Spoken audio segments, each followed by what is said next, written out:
One of the most misunderstood concepts in the entire trucking industry is when a driver is required to have a Class A CDO. So today I'm going to show you all where it states it so you make sure you understand when and if it is required.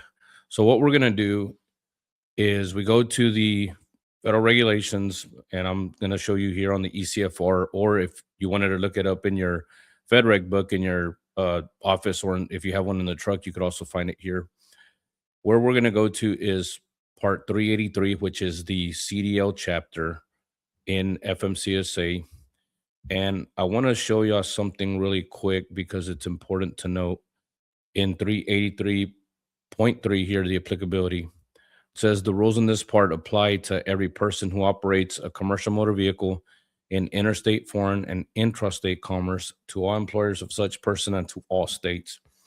The reason that's important is because when FMCSA established these CDL classes, everybody was required, every state was required to adopt the same definition so that we didn't have every state requiring CDLs at different weights, because you can imagine the problems that would cause if, let's say, for example, I'm driving from Texas to California, and Texas has one weight established for CDL, and then New Mexico has a different weight, and Arizona has a different weight.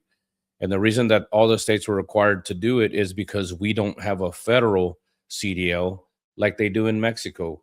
Our CDLs are issued by individual states, so therefore every state had to adopt the same definitions that you'll find here in 383. Go down and find the definition in 383.5 for commercial vehicle, commercial motor vehicle. Here it is, right here. It says a motor vehicle or combination of vehicles used in commerce to transport passengers or property if the motor vehicle is a one combination vehicle group A. So right here is where you're going to read the definition for a Class A CDL. It means a vehicle having a gross combination weight rating or gross combination weight of 26,001 pounds or more, inclusive of a towed unit with a gross vehicle weight rating or gross weight of more than 10,000 pounds, whichever is greater. So in that definition, you read that it's simply just talking about weight. The weight is what determines if you need a Class A. Now, if we go to our state law in our transportation code 522, the CDL chapter for Texas, you'll see here in the classifications of a CDL, Class A covers a combination of vehicles with a gross combination weight rating of 26,001 pounds or more if the gross vehicle weight rating of the towed vehicle or vehicles exceeds 10,000 pounds. So again, it's the same definition, no different. I went and found a couple other states just so y'all could see. And here's Kentucky's CDL manual. And you'll see in Kentucky for a Class A CDL, any combination of vehicles with a gross combination weight rating of 26,001 pounds or more, provided that the GVWR of the vehicle being towed is in excess of 10,000 pounds. So therefore, again, same definition. I also went to Wyoming, and in Wyoming's CDL manual, here it is again for their classification. Class A combination vehicles, any combination of vehicles with a combination weight rating of 26,001 pounds or more falls in Group A, provided the GVWR of the vehicle being towed is more than 10,000 pounds. Therefore, you see, no matter what state you're watching this from, if you go look at your state law or your CDL manual for your state, you're going to read the same definition that we just read for these states. And it was the same definition adopted that was established in 383.5. Define two different weight methods we're going to use: gross vehicle weight rating and gross weight. Gross vehicle weight rating, by definition, is the manufacturer's specified weight of a loaded vehicle plus the vehicle itself.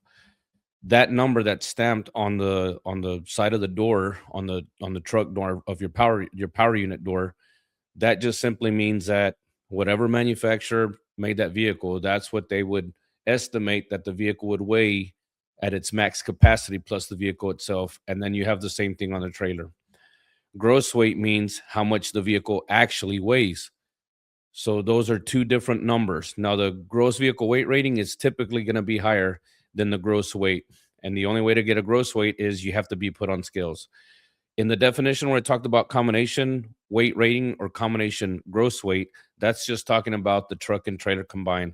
So it's either the sticker on the truck and the sticker on the trailer, or the actual weight of the truck and the actual weight of the trailer. Now, we just read that definition, and there's a couple of things to point out too. Again, it says a vehicle having a gross combination weight rating. Therefore, if you're never in a combination in commercial motor vehicles, you will never need a Class A. You have to be a combination in order to be required a CDL. And once that combination is over 26,000 pounds, 26,001 pounds or more means the same thing, and you have a towed unit with a gross vehicle weight rating or gross weight of more than 10,000 pounds or 10,001 pounds or more. They essentially mean the same thing. That would be the reason that when you're in a tractor trailer that you're required to have a Class A CDL, because the typical GVWR of a truck tractor is going to be somewhere around 48 to 54,000 pounds. It depends on the manufacturer. And of course, your semi trailers, they're always going to be somewhere about 65,000 to 80,000. I've even seen some heavy haul trailers that have 100,000. And once those GVWR stickers in combination are over 26,000 and the towed units is over 10, that's when you need to have a Class A CDL. One of the mistakes that's commonly made with when a CDL is required is if you have air brakes. We just read in that definition that it's all based on weight. It's never been about air brakes. Air brakes are simply a restriction that you get if you were to take your practical driving test for a CDL in a non air brake equipped CMV, such as when you're in a hot shot where you have hydraulic brakes on the truck and electric brakes on the trailer. But in the same sense, when you look at this, a 1-ton dually truck usually has a GVWR somewhere around 14,000 to 14,500 pounds.